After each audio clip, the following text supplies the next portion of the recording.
네, 반갑습니다. 방금 소개받은 동의대학교 유동철입니다. 장애인 탈시설과 사회 참여를 위한 법체계 개선 방안 이렇게 좀 제목을 붙이긴 했는데 사실 법체계는 우리 장총에서 훨씬 더 잘 알고 계실 것 같고 정말 이 탈시설이 가져야 될 원칙 또는 방향 그리고 구체적인 내용들 이런 것들 중심으로 말씀드리고 법체계에 대해서 간단하게 좀 첨언하는 걸로 이렇게 마무리를 하도록 하겠습니다. 제가 지금 탈시설 운동을 계속 해왔던 이제 발바닥 행동 쪽에서 장애인 탈시설 관련된 보건복지부 용역 사업을 좀 같이 하자라고 저한테 제안이 와서 이제 그 용역을 이제 시작하면서 탈시설 관련된 이야기를 계속 해왔던 것 같습니다. 그래서 복지부 용역 과제를 2000년도에 걸쳐서 진행을 했는데 어쨌든 상당히 저희가 좀 가져야 될 기본적인 원칙과 내용들을 꾸준히 담아서 전달을 했는데 그 탈시설 용역을 딱 시작하고 나니까 바로 한 달쯤 뒤에 제 귀에 들리는 이야기들이 야 이게 탈시설 오적 중에 유동철 이러고 막 이제 시설의 오적 중에 한 사람 뭐 이렇게 소문이 나기도 하더라고요. 근데 저는 이게 탈시설이 가지고 있는 방향이나 원칙 이런 것도 중요하지만 지금까지 어쨌든 이제 국가가 자기 역할을 못할 때 장애인들과 함께 생활을 했던 그 오랜 시간 한국 전쟁 이후로 오랫동안 장애인과 함께 생활했던 이제 거주시설을 이끌어왔던 분들에 대해서도 저는 개인적으로 우리 사회가 감사의 마음을 드려야 된다고 생각을 합니다. 다만 이제 시대가 변했고 새로운 패러다임들이 요구되는 시대이기 때문에 거기 맞춘 적절한 역할 변화 이런 것들이 필요하다라고 생각을 합니다. 그래서 탈시설을 제가 좀 그때도 강조했던 게 탈시설을 하면서 우리 시설을 이야기해왔던 분들하고 너무 척지지 말자. 같이 할 수 있는 방안을 좀 찾아보자. 이런 이야기들을 많이 드렸었는데 그런 이야기도 잠시 좀 말씀드리도록 하겠습니다.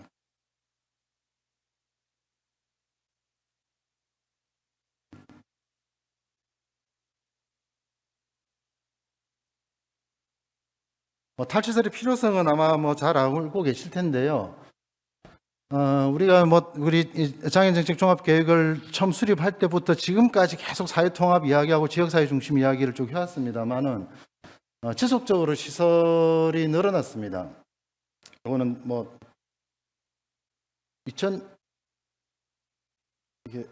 이건가요?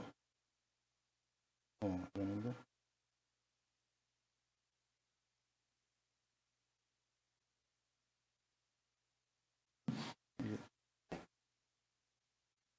아니.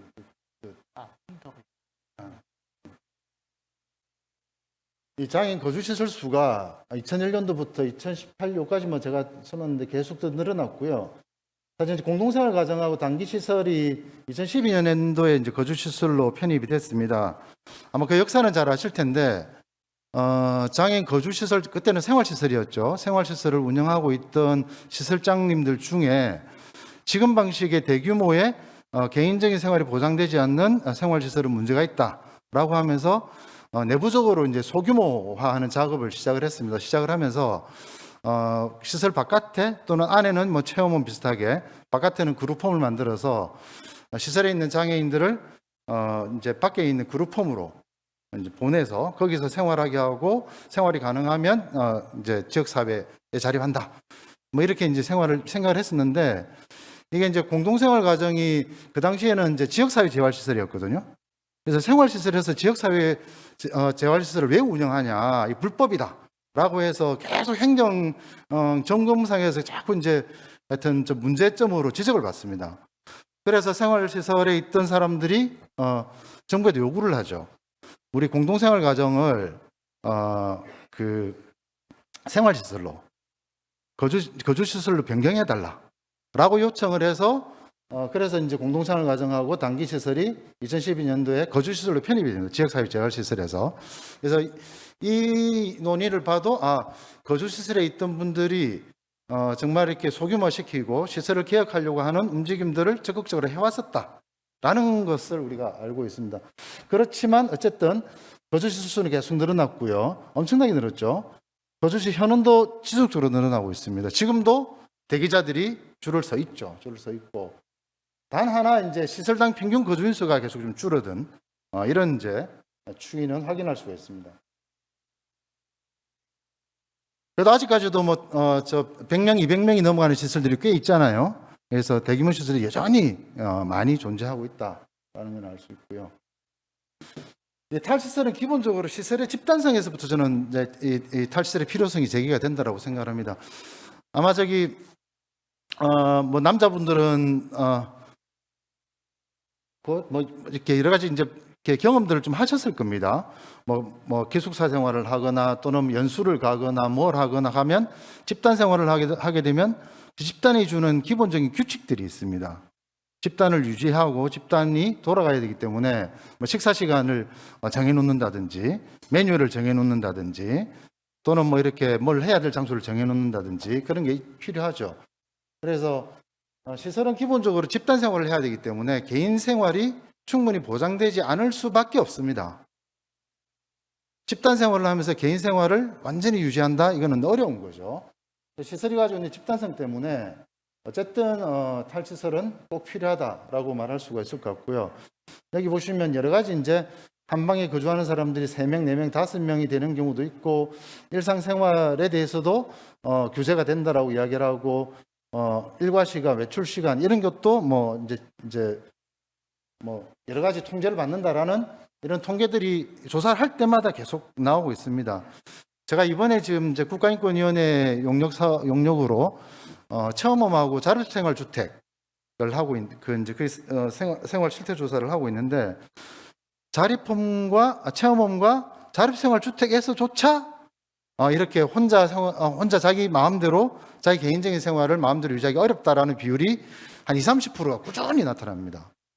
그거는 탈시설의 그 중간 단계로 이렇게 만들어 놓은 주택임에도 불구하고 그런데 이제 집단 거주 시설은 당연히 이런 현상이 발생할 수밖에 없다라는 거죠. 또 하나는 격리성이죠. 뭐 아시다시피 이제 지금도 그룹홈이나 조그만한 이제 뭐 체험홈이든 이런 거 하나 구하려고 다니다 보면 구하기가 쉽지 않습니다. 장애인들 그룹홈이다 그러면 이제 주위에서 반대하고 이런 현상들이 여전히 나타나죠. 그래서 꾸준히 설득하고 꾸준히 이야기하고 그래야만 방 하나 얻을 수 있는 뭐 이런 상황들입니다. 이런 상황들이기 때문에 기존에 이제 거주 시설들은 대규모 시설이었기 때문에 일반 주거지에 들어갈 수가 없었어요. 옛날 아시잖아요. 여러 가지 뭐 인해학교나 천안 복지관도 그렇고 특수학교도 그렇고 장애인 시설에 들어가는 다 님비 현상이 있었죠. 거주 시설은 오죽하겠습니까? 그래서 거주 시설은 이 집단성과 대규모성 때문에 지역사회 안으로 갈 수가 없었습니다. 그래서 여러 가지 이제 이렇게 외딴 지역에 존재하게 되는 거죠. 그래서 격리성이 있었고 이 격리성 때문에 지역사회와 교류하기가 매우 어려운 상황들이 존재했다. 지금은 이제 우리 거주시설이 지역사회 생활을 지원하는 시설 이렇게 이제 명칭이 바뀌었죠. 지역사회를 강조하는 관점으로 바뀌었습니다만 어쨌든 이런 현상들이 존재한다라는 거죠. 또 하나는 이제 권력 불평등성이라고 이야기를 했는데 물론 저는 개인적으로 우리 요즘 장애계에서 많이 또 논란이 있는 것이 돌봄이라는 단어를 수용할 거냐 말 거냐 우리가 돌봄을 받는 사람이냐 라는 논란이 많죠. 그래서 처음에 이제 장애인 탈시설이 국정과제로 이제 들어가고 탈시설 관련된 국정과제가 통합돌봄이라는 명칭으로 바뀌면서 장애인을 왜 돌봄의 대상자로 지정하냐라는 반발들이 많았습니다. 근데 저는 뭐 개인적으로 사람은 누구나 태어나면서부터 죽을 때까지 서로 돌봄을 제공하기도 하고 받기도 하는 존재라고 봐요. 그래서 돌봄이라는 것이 우리가 생각하는 우리가 가진 의존성을 대표하는 용어가 아니라 상호 호혜성, 인간의 상호 의존성 이런 것들을 대표하는 용어라고 봅니다. 그래서 돌봄이라는 단어를 저는 개인적으로 좋아하는 편이에요. 서로 돌보자 사람들끼리.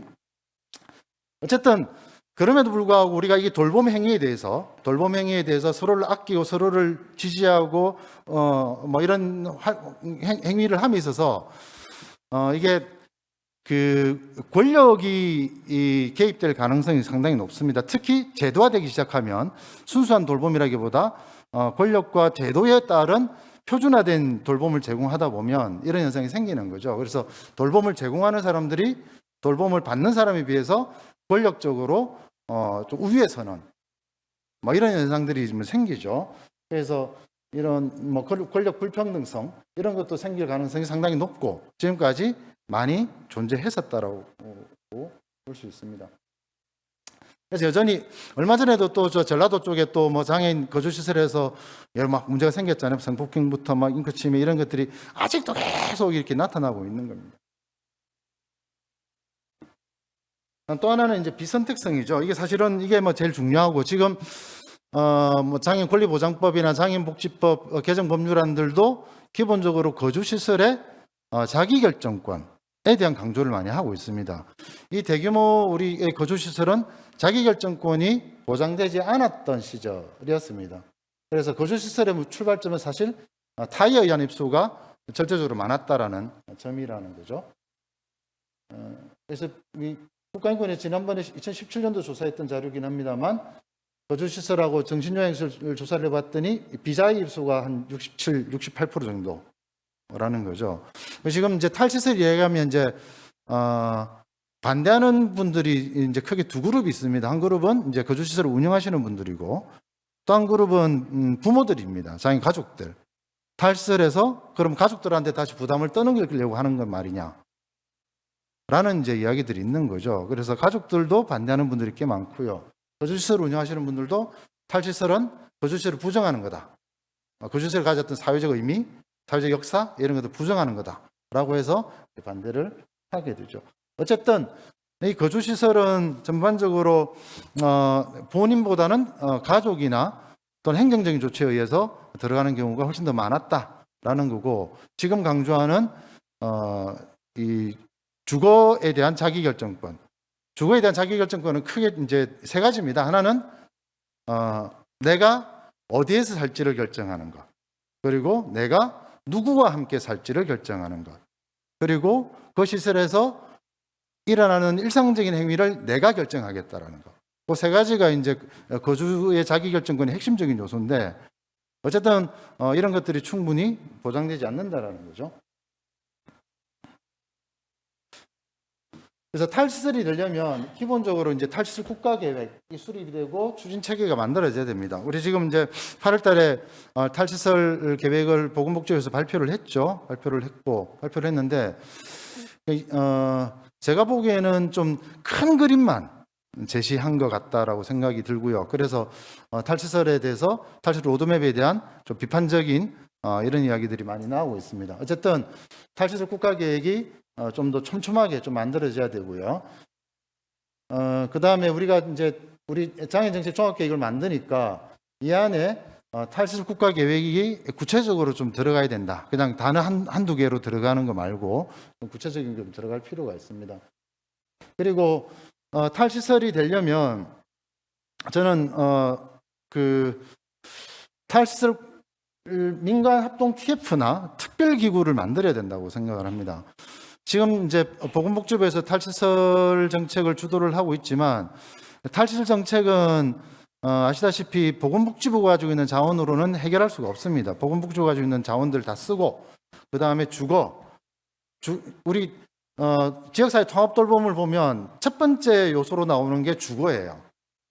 근데 주거 정책을 복지부가 다룰 수는 없잖아요. 그래서 국토교통부가 같이 결합이 돼야 되고 그 다음에 어쨌든 뭐 이제 일자리나 소득에 관한 것도 들어가야 되고 그래서 종합적인 계획이 될 수밖에 없습니다. 그래서 최소한 이제 총리실에서 이런 것들을 민간합동 TF를 구성을 해서 이걸 좀 체계적으로 좀 추진할 필요가 있다고 생각을 합니다. 다만 이제 전담 부서는 실무를 담당하는 전담 부서는 있을 수 있죠. 그게 이제 보건복지부 안에 탈시설 관련된 담당 부서를 좀 설치를 했으면 좋겠다.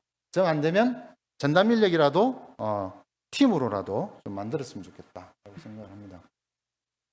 그리고 탈시설에 대한 이거 뭐 이렇게 TF나 팀을 좀 이끌 사람들은 좀 민간 전문가로 공개 채용을 해서 갔으면 좋겠다라고 생각을 하고요. 그다음에 광역 단위에도 탈시설 담당 인력을 다 둬야 되고, 그다음에 탈시설 주거전환지원센터 이런 것도 광역 단위까지 지금은 중앙에만 지금 만들어져 있잖아요, 그죠? 우리 장애인개발원이 만들어져 있는데 민간에까지 17개 시도까지 다 만들어야 된다라고 생각합니다.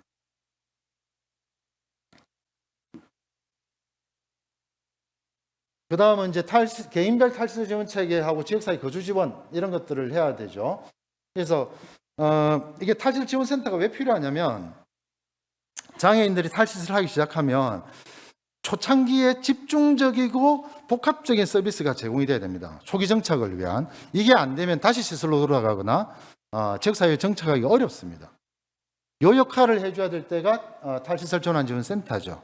뭐 주거전환지원센터라고 이름 붙여도 뭐 상관없습니다. 상관없는데, 그래서 이 주거전환지원센터에서 여기 있는 사람들이 시설에 있는 뭐 시설하고 저는 협의를 해야 된다고 생각합니다. 시설하고 같이 그 시설에 있는 거주인들을 다 만나서 탈시설에 관한 정보를 제공하고 탈시설 교육 같은 것도 다 해야 됩니다. 그 예전에 그랬던 적이 있습니다. 탈시설 할 생각 있냐? 라고 물어보니까 생각이 없다라는 비중이, 하여튼 뭐 제가 수치는 기억이 안 납니다만, 그 다음에 탈시설 하고 나면 이런 서비스를 받을 수 있다 라고 정보를 제공하고 나니까 탈시설 하겠다라는 비중이 하여튼 뭐 한 20% 가까이 풍 이제 뛰었던 그런 이제 제가 조사 결과를 본 적이 있습니다. 어쨌든 이런 정보 제공하고 교육하고 밖에 나가면 어떤 지원을 받을 수 있는지 이런 것들을 말해주지 않으면 탈시설을 하겠다라고 엄두를 내기 어렵습니다. 20년, 30년, 40년 한 군데서 살다가 지역사회 가서 나 혼자 산다? 이렇게 생각하기 어렵잖아요. 그죠? 어쨌든 그래서 탈시설 전환지원센터가 그 역할을 해야 되고, 나오게 되면 나와서 주거를 찾아주는 거, 주거 서비스를 제공하도록 해주는 거, 그 다음에 복지관에 어디든 이렇게 여가를 하게 하는 거, 그다음 각종 바우처도 필요할 수도 있고, 그죠? 이런 것들을 전체적으로 매니지해서 서비스를 전달해주는 역할을 초창기에는 탈시설 전환지원센터에서 해줘야 된다는. 이게 안 되고 책임단위 하나하나마다 역할을 분담시켜 놓으면 돌아가지를 않습니다. 그래서 이런 것들을 해야 되고요. 그래서 이걸 중심으로 이 전환지원센터에서 개인별로 탈시설을 계획을 수립하고 탈시설 되고 나면 어떤 서비스를 어떻게 연결시켜 줄 수 있는지를 계획을 다 짜야 됩니다. 그러니까 지역사회 자원에 대해서 빠삭해야 되고, 시설에 있는 장애인 개인의 욕구와 희망에 대해서도 빠삭해야 됩니다. 자, 그래서 이런 과정들이 매우 필요하다는 거고요. 그 다음에 이제 다양한 주택. 제가 아까 말씀드린 지역사회 통합돌봄의 첫 번째 요소가 주거입니다. 주거가 없으면 탈시설도 불가능하고요. 지금 아까 말씀드린 것처럼 이렇게 체험홈, 자립생활주택 이런 걸 우리가 거의 지금 한 2000년대 초반부터 시도를 하기 시작해서 본격화된 게 벌써 한 10년 정도 됐습니다. 10년 정도 됐는데, 체험홈하고 자립생활주택을 저희가 이번에 조사를 하면서 뉴질랜드, 그 다음에 EU, 미국에 있는 이제 전문가들한테 물어봤어요. 체험홈이랑 자립생활주택 같은 중간 단계 주택 또는 전환 단계 주택, 여기에 대해서 좀 어떻게 생각하냐니까 세 군데 다 그거는 이미 실패한 모델이다. 할 필요 없다. 그냥 집에 가서 살면 되지. 집에서 살고 그 대신에 새로운 주거로 이동해야 되기 때문에 점차적인 전환을 준비를 해줘야 된다. 갑자기 새 집을 옮겨놓고 여기서 살아라 이런 거 말고 한 번은 이제 집을 마련해놓고 집에 한번 가보는 거예요. 가보고 다음에는 집에서 친지들이나 친구들이랑 같이 밥을 한번 먹어보고, 그 다음에 가서는 또 한번 잠을 자보고, 또 여기 가서 또 다른 시설 한번 방문을 해보고, 이런 점차적인 전환을 통해서 이렇게 탈시설을 하는 게 맞지, 체험홈이나 자립생활주택처럼 2년, 4년 딱 기간 잘라놓고 여기 아니면 또 어디론지 가야 되는, 그리고 두 번의 자기 주거지를 옮겨야 되는, 이거는 오히려 장애인들한테 더 큰 부담을 주는 거다라고 하면서 다 반대해요. 다 반대. 그래서 이제 국가인권위원회는 저희가 이런 과정에서 이런 거는 문제가 있는 것 같다. 그리고 장기적으로 변화는 중간 단계 주택은 없애고 개인별로 주택을 제공할 수 있는 방식으로, 이게 본인이 집을 사든 계약을 하든 여러 가지 방식으로 어쨌든 집을 계약하고 계약하는 주체가 장애인이 될 수 있도록 해야 돼요. 그러려면 다양한 주택이 확보가 돼야 되죠. 확보가 돼야 되는데, 그래서 어쨌든 지금은 이제 우리가 새롭게 나타난 주택 유형들이 이제 지원주택이 많이 이야기되고 있죠. 지금 지원주택은 사실 서울 말고는 제대로 된 데가 없습니다. 우리 서울 SH의 소정연 박사님이 거기 사장으로 갔었는데, 이 소정연 박사님이 지원주택을 엄청나게 옛날부터 주장을 했던 분이거든요. 이분이 들어가서 지원주택을 제도화시켰어요. 제도화시키고 서울은 어쨌든 매년 한 60에서 70% 정도 이렇게 지원주택을 만들어서 장애인들이든 또는 이제 뭐 노숙인들이든 이런 사람들이 지원주택에서 서비스를 받으면서 생활을 하게 합니다.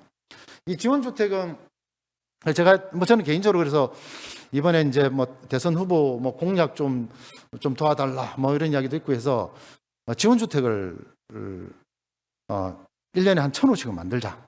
그래서 한 5,000호 정도 만들어서 지원주택 하자. 탈시세례란 말 안 해도 됩니다. 지원주택 하면 와서 주택에서 살고 이러면 되는 거죠. 어쨌든 주거 확보가 매우 중요하고 그중에 우리가 가장 지금 선택을 할 수 있는 가장 좋은 수단이 지금은 이제 지원주택입니다. 물론 지원주택에서 지내기 어려운 분들도 있습니다. 이런 분들은 24시간 뭐 이렇게 또 뭐 하여튼 이제 생명의 그 위험을 느낄 수 있거나 또는 뭐 그런 분들은 이렇게 소규모 이제 좀 요양시설 이런 것들은 필요할 수 있고 요양이나 의료 서비스가 필요한 분들은 특별한 이제 그런 것들이 필요할 수 있습니다. 그런 것들 빼보면 다 이제 이렇게 다양하게 주거에서 서비스를 받을 수 있도록. 그리고 이 주거에서 서비스를 받으면 시간이 그 기존에 이제 장애인들이 이렇게 나와 있잖아요. 나와 있으면 본인 이름으로 계약을 하거나 본인 소유 주택이 됩니다.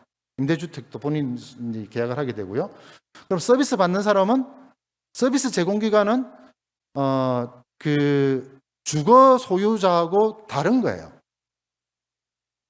그래서 서비스 제공 기관들이 지금 이제 이 집에 나와 있는 장애인들을 대상으로 서비스를 제공을 하면 됩니다.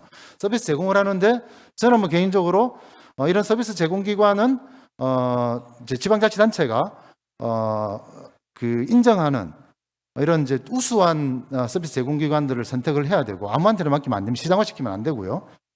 그래서 그런 데서 해야 되는데 저는 뭐 개인적으로 이제 거주시설에서 서비스를 제공했던 그 법인들이 같이 참여할 수 있도록 열어줘야 된다. 그래서 주거서비스 제공기관으로서 거주시설 운영자들이 와서 이거를 할 수 있도록 그렇게 열어주면 기존에 있는 대규모 시설들보다는 여기서 일을 하게 될 가능성들이 더 높다라고 생각을 합니다. 그다음 뭐 이거는 이제 이미 우리 탈시 로드맵에서 발표를 했죠. 신규 시설은 설치 안 하겠다. 이미 이제 발표를 했고요.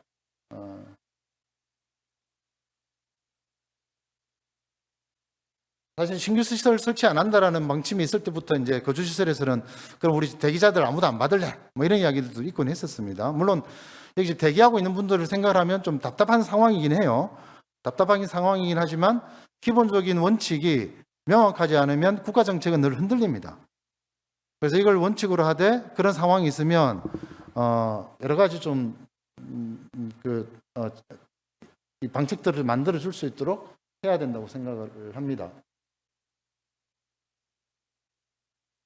그래서 이제 기술 시설은 이제 변환을 해야죠. 변환해야 되고 지금 이제 우리 장애개발원에서 이 변환 컨설팅 사업을 하고 있죠. 하고 있고 이게 좀 잘 정착이 돼서 기존 시설들이 아까 말씀드린 것처럼 주거 서비스를 전문적으로 제공하는 기관으로 자리 잡고 지역사회에 있는 장애인들한테 서비스를 제공할 수 있도록 이렇게 가는 게 가장 최선의 방법이라고 저는 생각을 하고요.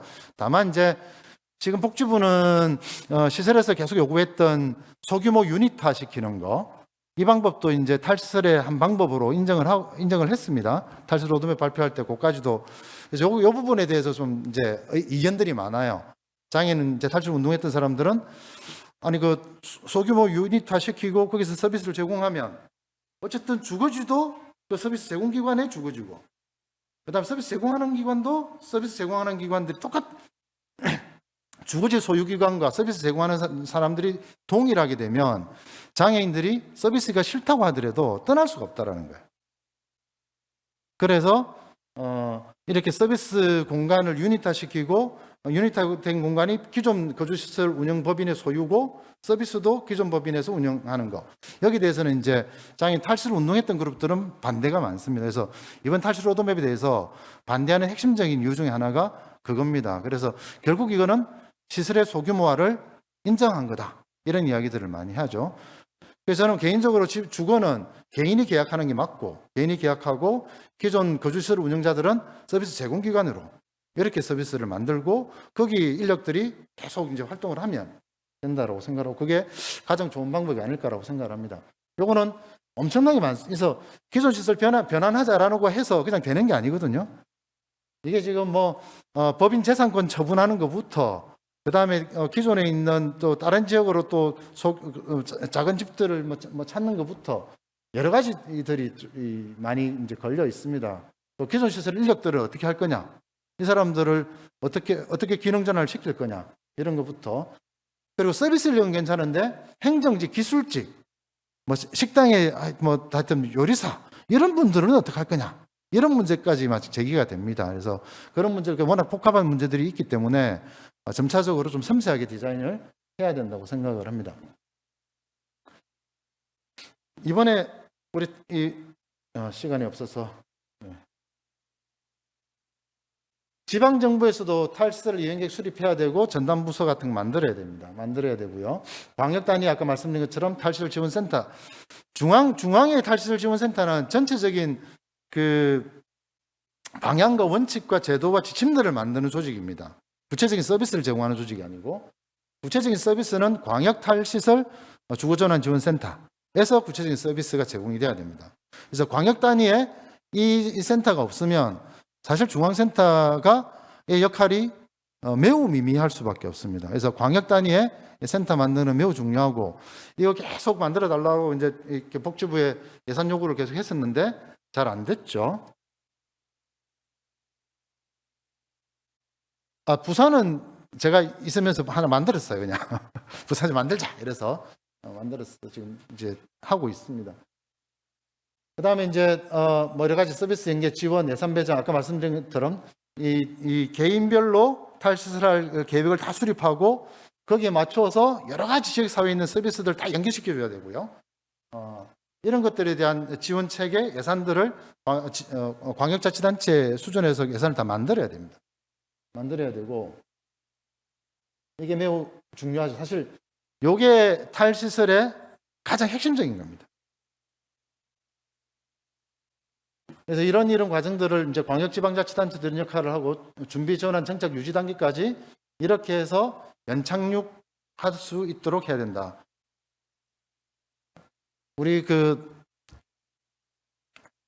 미국에서 이제 이런 단어를 쓰더라고요. gentle transition이라고. 그래서 장애인들한테 충격을 주지 말고 안정적으로 이 새로운 주구에 적응하도록 해야 된다라는 건데, 그걸 제가 번역을 이 지역사회 연착륙 작전 이렇게 썼는데 뭐라고 마땅한 용어가 없어서, 어쨌든 지역사회에 안정적으로 심리적인 부담 없이 정착할 수 있도록 만들어 주려면 준비 전환 정착 유지 단계 다양한 전략들이 복합적으로 필요하다고 생각합니다.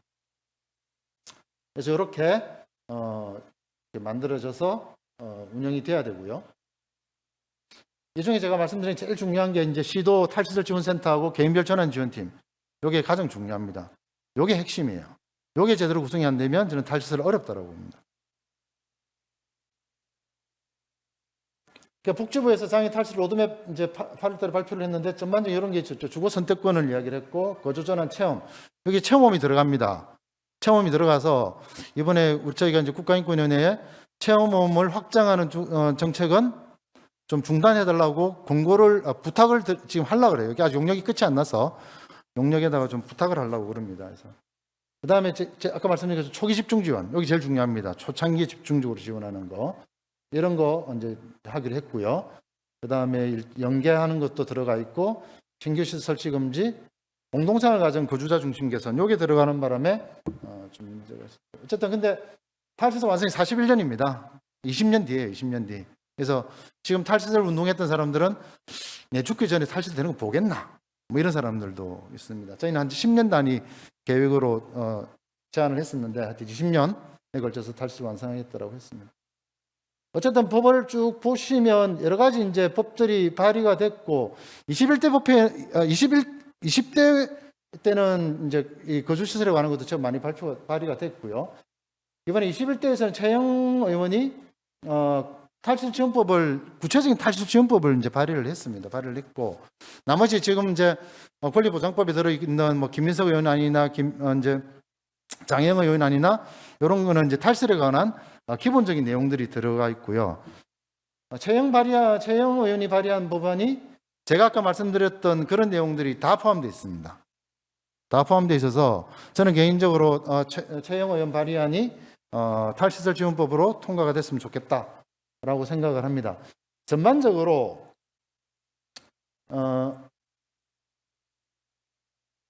아까 제가 이렇게 말씀하신 것처럼 이제 기본법으로서 우리 장애권리보장법을 지금 기본법으로 만들려고 하는 거잖아요. 그래서 장애권리보장법 반드시 필요하고 또 이번에 특히 아까 국가장애인위원회부터 장애 영향평가 뭐 이런 것들이 매우 중요합니다. 매우 중요해서 지금 김민석 의원은 이제 권리보장법 이제 발의안에는 지금 국가장애인위원회 빠져 있습니다. 빠져 있고 지금 있는 이제 장애인정책 위원회 그거를 좀 강화시키는 뭐 그런 쪽으로 돼 있는데 어쨌든 저는 개인적으로 국가장애인위원회와 장애영향평가 그다음에 장애에 대한 정책 종합계획, 그다음에 모니터링하는 거, 뭐 이런 것들이 전반적으로 들어가야 되고 이게 제일 중요하다고 생각하고요.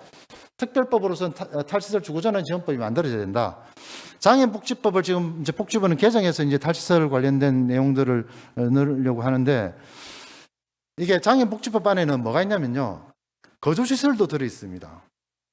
거주시설에 대한 지원도 들어 있고요. 탈시설에 대한 지원도 들어가는 거예요. 그래서 거주시설의 이름을 이제 없애는 거죠. 거주시설의 이름을 없애고 주거서비스 제공기관 이렇게 바꾸긴 하는데 그래서 탈시설하고 겉으로 보면 충돌이 안 되지만 내용적으로 충돌이 될 수밖에 없어요. 같은 법률 안에 두 가지를 같이 지원을 해야 되기 때문에. 그래서 저는 특별법을 만들어서 탈시설과 관련된 시설에 대한 지원이나 탈시설 관련된 법이 충돌할 때는 특별법이 우선돼야 되기 때문에 특별법으로 만들어서 탈시설 우선 정책이 먼저 가도록 이렇게 만들어줘야 됩니다. 안 그러면 같은 법률 안에 두 가지를 같이 넣어놓으면 뭐부터 우선할 건지 이런 법률적인 충돌이 생길 수 있다는 거죠. 그래서 이렇게 해서 아까 말씀드린 장애복지법은 장애 서비스법으로 전반적으로 바꾸고 뭐 이렇게 가는 게 맞고 이번 어쨌든 장총에서 뭐 쭉 준비해 오시고 법안 준비해 오셨던 길들이 전반적으로 잘 가고 계신 것 같다라고 생각을 합니다.